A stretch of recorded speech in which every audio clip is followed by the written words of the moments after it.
Y agradezco que esté en este momento en el enlace vía telefónica Salvador Aguilera, el director del diario El Esto, el diario de los deportistas. Yo le digo el vicio de los deportistas. Salvador, ¿cómo estás?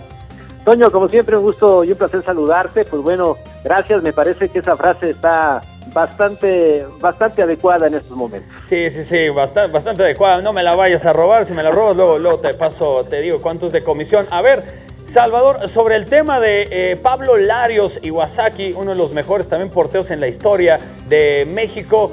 ¿Qué sabes acerca de la salud? Tú que has estado más de cerca sobre este tema del legendario portero. Muy delicada la salud de Pablo Larios. No es de ahora, es una situación que se ha venido dando desde hace tiempo. La salud de Pablo ha sido delicada. Yo tuve la fortuna de saludarlo después de que pues él ya había hablado de su situación de adicción a las drogas, de todo este problema, este infierno que había venido viviendo y que afortunadamente parecía superarlo. Sin embargo, su salud quedó afectada y ahora lamentablemente, pues bueno, es una situación muy delicada que esperemos Pablo pueda salir adelante como ha luchado y como luchó también a lo largo de su carrera dentro del fútbol, cuando empezó allá en Zacatepec con sus grandes atajadas y llamando la atención de grandes equipos como Cruz Azul y después de la selección mexicana de fútbol.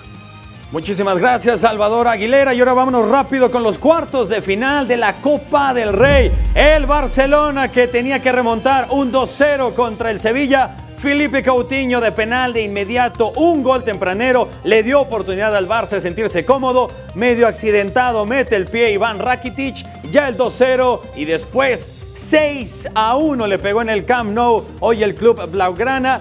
Jasper Cillessen, el portero neerlandés, fue clave, atajó un penal cuando el partido apenas iba 1-0. De lo contrario, hubiera sido también otra historia. Ahora ya pasó el Barça, también hoy el Valencia le pegó al Getafe y en la otra llave también los cuartos de final, el juego de vuelta. Par de mexicanos por fin fueron ya titulares en este enfrentamiento entre lo que fue Andrés Guardado y Diego Lainez. El Betis, que iba perdiendo contra el Español del Barcelona, el juego de ida había quedado a 1. Después Giovanni Lo Celso empataba el partido. Sergio León y Aiza Mainda es el jugador que al final mete el 3-1 y a las últimas dos anotaciones se tuvo que ir a la largue y así es como evitan los penales el Betis. Ya solo queda el enfrentamiento el día de mañana, que será entre el Girona y el Real Madrid, que lleva ventaja de 4-2 el equipo merengue. Ahora, en el tema de Emiliano Sala,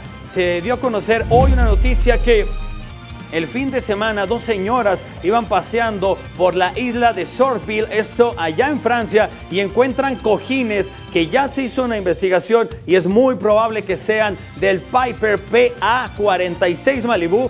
La aeronave en la cual piloteaba iba el jugador de 28 años, el argentino. Se espera que en los próximos días se mantenga la investigación y que ya se empiece a buscar sobre un radar de 4 millas náuticas para poder encontrar los restos de la aeronave. Y bueno, si ustedes piensan que tanto los policías y los bomberos no son buenos para practicar el deporte, chequen la siguiente nota.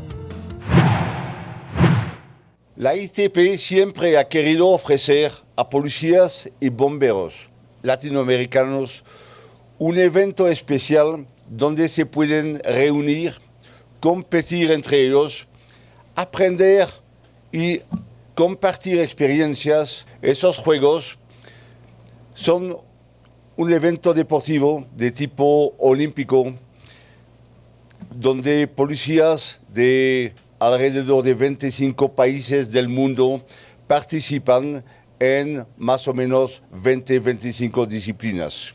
Yo creo que el conocer compañeros que se dedican a lo mismo de otros países, el poder dar nuestros puntos de vista en cuanto al trabajo, en el que a final de cuentas somos hermanos porque nos dedicamos a lo mismo y muchas veces no lo sabemos hasta que tenemos este tipo de oportunidad deportiva para conocernos y darnos cuenta que a final de cuentas nuestro trabajo es el proteger y servir a la ciudadanía.